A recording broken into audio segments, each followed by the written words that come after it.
Okay, moving on to the last and final segment of today's show. I wanted to talk about another team in college basketball and another team in the Big 12 that I think could have had not only the best week any team has had in the past week, but really the best week any team has had all season, and that is Lon Kruger and his Oklahoma Sooners. And the Sooners picked up two monster home wins this past week against Texas, or that was on the road, and against Alabama. They go into Austin and beat Texas, and they then host Alabama in the Big 12 SEC Challenge and end up getting the W. And then tonight, they are right back at it as they go to Texas Tech. But I wanted to give a shout-out to Lon Kruger and the Oklahoma Sooners, because there have been many Oklahoma Sooner teams of the past that have just been there, and they've picked up a couple quality wins during the season, and they're always in the NCAA tournament. However, with the exception of that one Buddy Hield team,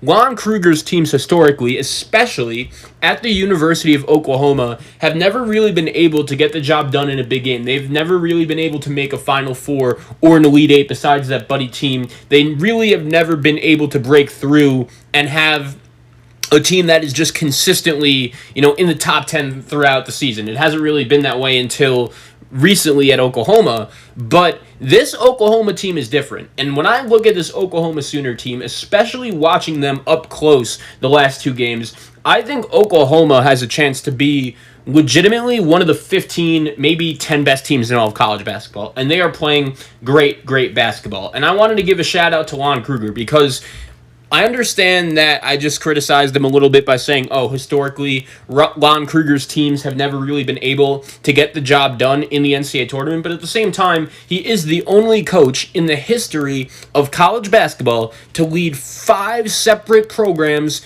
to a berth in the NCAA tournament, and that is very impressive. And with these 2 wins over Texas and Alabama, I think that confirmed to me that maybe this Oklahoma team is different. Early on in the season, I saw the Sooners and everyone they had, and I just expected them to be like an 8 or 9 seed, a back-end top 30 team, be 6th or 7th in the Big 12, and just be an afterthought, just a. But I'll admit, this Oklahoma team has proved me wrong, as they have really thrown themselves into the contender category in this Big 12, and they are playing some of the best basketball in the country, and they're doing it on the defensive side of the ball.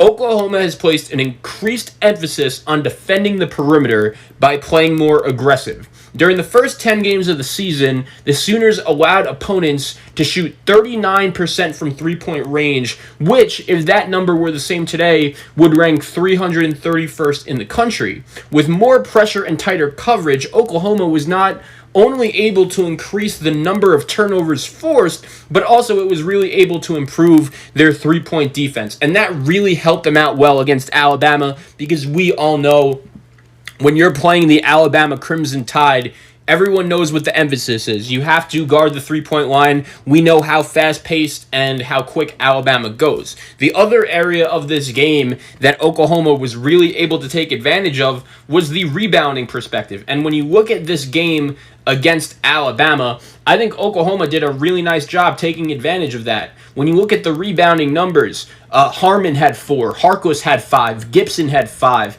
Jalen Hill had 5, Queth had 5, Manick. If you played for Oklahoma in this game, then you had to rebound the ball at all costs. And I didn't even mention the fact that in this game against Alabama, who, let's keep in mind, going into this game, Alabama was playing probably the best basketball out of anyone in the country. They started off their SEC play 8-0. They had the big-time blowout win on the road against LSU. They had the 2 big wins over Kentucky. They also had a win against Auburn, a win against Florida in there, a win against Tennessee. Alabama, going into this Big 12 SEC Challenge game, was playing some of the best ball in the country. And Oklahoma, coming off their 2 wins against Kansas and Texas, also they were competitive with Kansas early on in January. They were like, okay, no problem. We're going to take on Alabama without our best player, and we're going to get the job done. And that is exactly what the Oklahoma Sooners have done, as they not only beat Alabama, but they also go on the road in a rivalry game against Texas and get the job done there as well. And I wanted to give Lon Kruger a lot of credit, man, because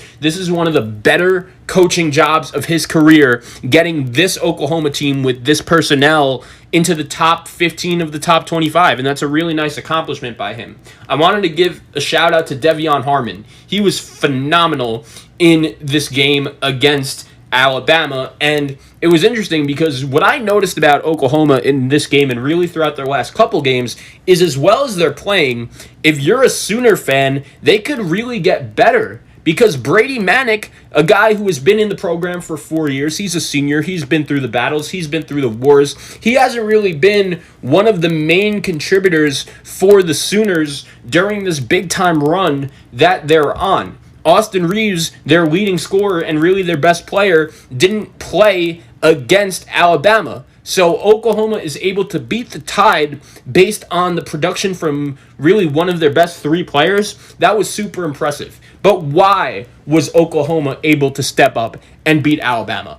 I do believe a lot of it had to do with the fact that their role players stepped up and their role players realized, look, if we're going to get the job done against a top 5 team like Alabama that's playing some of the best basketball in the country, then all we have to do is just stay calm, and we just need other guys to step up a little bit, and that's exactly what happened, as my guy Elijah Harkless was phenomenal for Oklahoma in this game, including hitting the bucket dagger to put OU up 4, I believe, with a couple seconds left. He finishes the game 14 points, 6 of 13 from the field. De'Vion Harmon, he had 18 points, played 38 minutes, 7 of 15 from the field, and it was cool watching Harmon play because you could tell in his eyes that all that guy wanted to do was win, and he wasn't taking anything else for an answer. So he was really impressive. He was really fun to watch, and Oklahoma, with their defense along with their offense, they're getting the job done. It's worth noting that Austin Reeves didn't play against Alabama.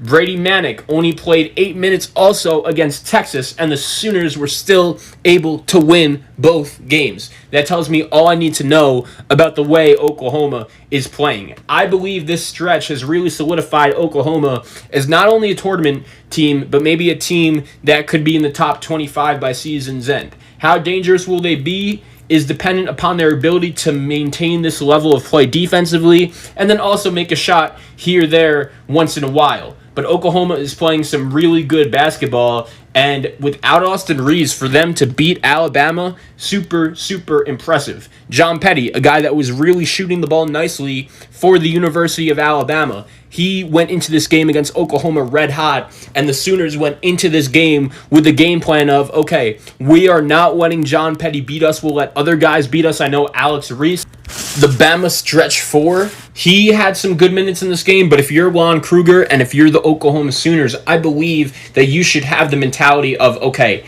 if Alex Reese is going to beat us, that is something we're going to have to live with. But at the same time, if he beats us, all right, it's whatever. But I think we're going to have enough to get the job done. And that's really what Oklahoma was able to do. And in a conference like the Big 12, where each and every night is a battle and there are really no easy games to win, I think Oklahoma deserves credit for really sticking with the whole way, sticking with the process the whole way, and being able to get the job done against a really shorthanded, against a really good Alabama team while they were shorthanded. But it doesn't get any easier for Oklahoma, as they will be in action against Texas Tech tonight. And look, beating Texas on the road when the Longhorns were shorthanded, that's one thing. Going able to beat Alabama, that was a really good win, but it was at home, and Alabama was due for a loss. But I'm not taking anything away from Oklahoma the way they were able to get the job done against Alabama. That was a really good win, and they deserve a lot of credit for that. But at the same time, Oklahoma is now against Texas Tech, getting ready to face them on the road without Austin Reeves. And Alondis Williams, another starting guard in the lineup, isn't going to be in the lineup as well due to COVID-19 protocols. But the good thing is, if you're an Oklahoma fan, they weren't even in the lineup against Alabama, and they were still able to win. But if they could go on the road against Texas Tech, and I spoke about Chris Beard and the Red Raiders a little bit earlier in the show when I was talking about just how impactful his coaching is, just how impactful the scoring ability of Mac McClung is. If Oklahoma could go on the road to Lubbock, Texas, and beat Texas Tech tonight, then we're going to have to start putting them in a different conversation as a team that could make the Final Four. Because if you go on the road to Lubbock without Austin Reeves and Alondas Williams, okay, that's just a big boy win, especially when you consider the fact that, I'm telling you, Chris Beard and the Red Raiders are playing some really, really good basketball right now. They're playing the basketball that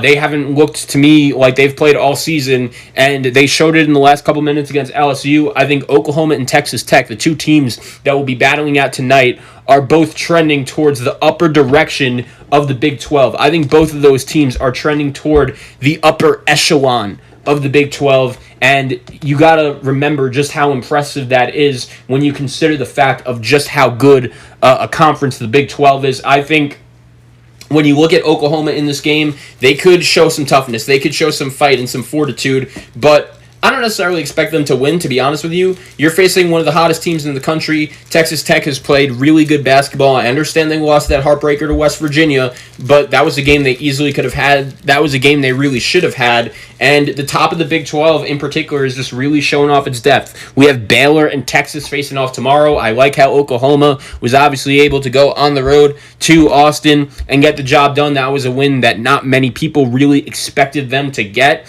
And Kansas is really struggling. Oklahoma State got a big win over Arkansas this past week. They're playing some good basketball. If the NCAA doesn't make an appeal decision, it looks like the Cowboys are going to be eligible for the tournament. So we'll see what Cade Cunningham could do to close his season out for the Cowboys. But right now, when you look at the Big 12 basketball standings, there are possibilities that the race could be very, very close going forward. When you look at the top, you have Baylor. They're sitting at the top with an 8-0 conference record. It's looking like they're going to win the league. But at the same time, after Baylor, the rest of the league is just a jumbled mess. Texas is 5-2. Oklahoma 6-3. West Virginia is 4-3. Kansas is 5-4. Oak State 4-4. Texas Tech is 4-4. And it's going to be interesting to see if Texas Tech is going to be able to flip the switch tonight and get a win. This is a big game for Texas Tech tonight too. 5-4 with the opportunity. You're playing against Oklahoma,